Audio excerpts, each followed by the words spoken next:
Hey ladies and gentlemen, Steven here from the YouTube channel Radolescence. Thank you so much for tuning in, much appreciated. Today I have my good friend Carlos joining me. Hey everyone. And we're going to be reviewing one of the newest Zara fragrances, and this one is called The Scent Number 1, so stay tuned.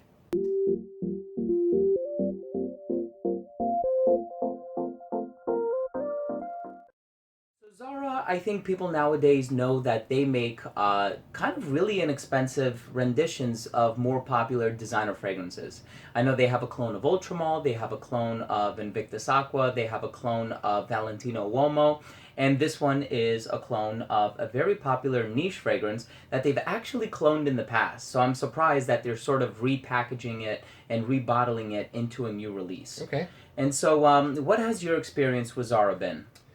Just the one time that you and I did the tobacco one, I don't remember what it's called. Oh, yeah. Rich, warm, addictive, Yeah, right? that one. And that's about it. And then here and there, like, E will come by when we do some reviews and he'll have some new Zaras. But I don't go to Zara to smell their stuff, so I don't really have a heck of a load of knowledge about Zara and their products. Yeah, I hear you. So for me, especially as of late, I do kind of make it a point to go into Zara just to see what they're coming out with because they have hundreds of fragrances. They have a ton of fragrances. And so when I saw this one there, which is part of a new collection, I said, I want to give it a try. I want to see if it piques my interest. And sure enough, it's one that I purchased not so much for the fact that I thought I was going to wear it a lot, but because my wife would definitely wear it a lot. And for the price that you're paying for it, you really can't go wrong. Not that it's a feminine fragrance. No, not at all. It's just that my wife loves the fragrance that Okay. it's a clone of. Okay. And so I'm going to spray it, and I want to see if you can guess it. Sure. Okay? Mm-hmm. Cool. So here's the true test.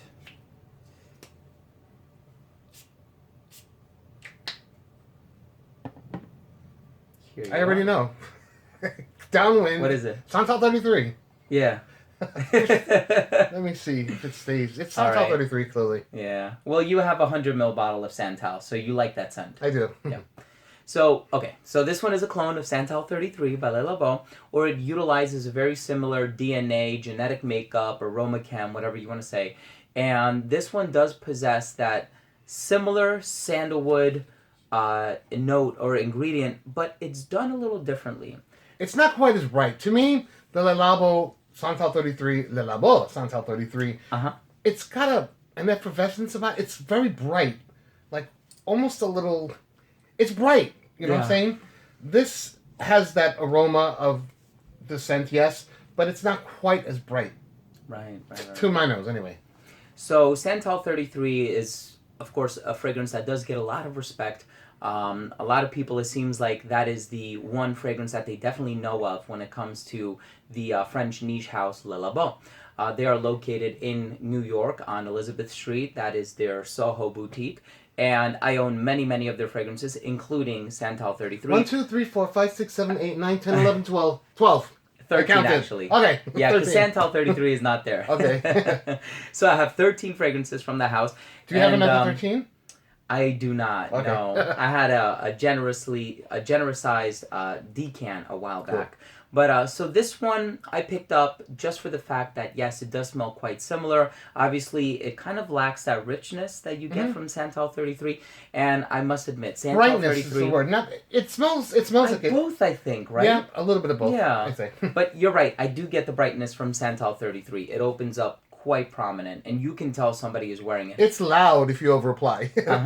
So there have been some times, just to share a personal anecdote, my wife will wake up in the morning, she'll spray Santal 33 on herself, she'll leave the house, I'll get up out of bed 20-30 minutes later and I can still smell it lingering in the air, and I'm like, okay, she's wearing Santal 33 today.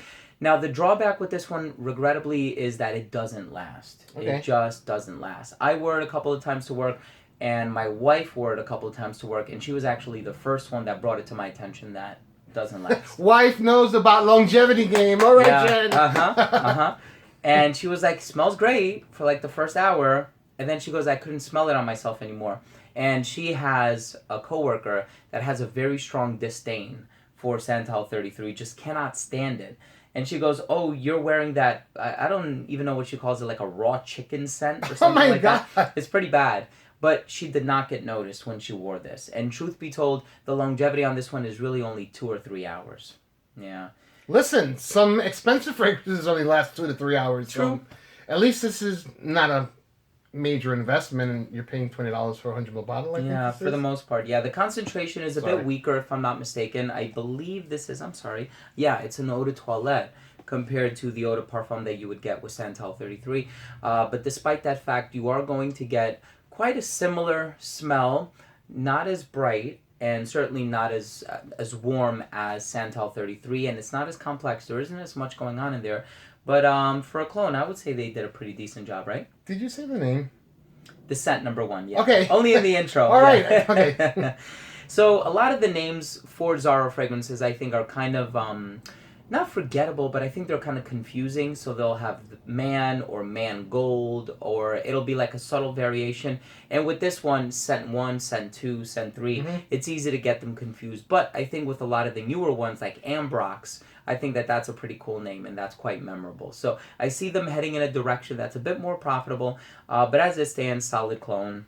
Would you wear it? Yeah. Yeah, why not, right? Maybe. But I have the original. I don't need. I know. So this has actually been sitting on my wife's dresser drawer for about a month. Whoa. And she has not been wearing it. Wow. Yeah. She's been wearing I Love New York for Mothers, the real Santal 33, and a couple other fragrances that she's been alternating with as of And late. there you have Mrs. Renaissance's weekly fragrance rotation for December. We could very well make such a video. But Carlos, thank you so much for My coming on my pleasure. channel. Buddy. I really do appreciate it. And of course, thank you everybody at home for watching this video. It means a lot to us as well. And why don't we do a giveaway with this one? I would not mind parting with a 5 ml decant. And you know what? I'll make that 2 5 ml decants, so you can do a side by side. I'll give you 5 mls of Le Labo Santal 33, and I'll give you 5 mls of this one. Nice. You can try it out for yourself, see if you pick up on the difference, which I'm sure you will. So all you have to do to enter the giveaway is, of course, be subscribed to my channel. This giveaway is open to subscribers only. I'm going to leave Carlos's information down below, so make sure to subscribe to him too. Leave a like on this video only if you liked it, and then leave one comment down below letting me know what either what fragrance would you like to see Zara make an iteration of, or what is your current favorite Zara fragrance. I will pick the winner in 1 week's time. I'm going to pin the winning comment to the top of the comment thread, so make sure to come back here in a week's time to see if you've won. Any closing remarks? Thanks for watching. Take care, and we'll see you at the next review. Bye.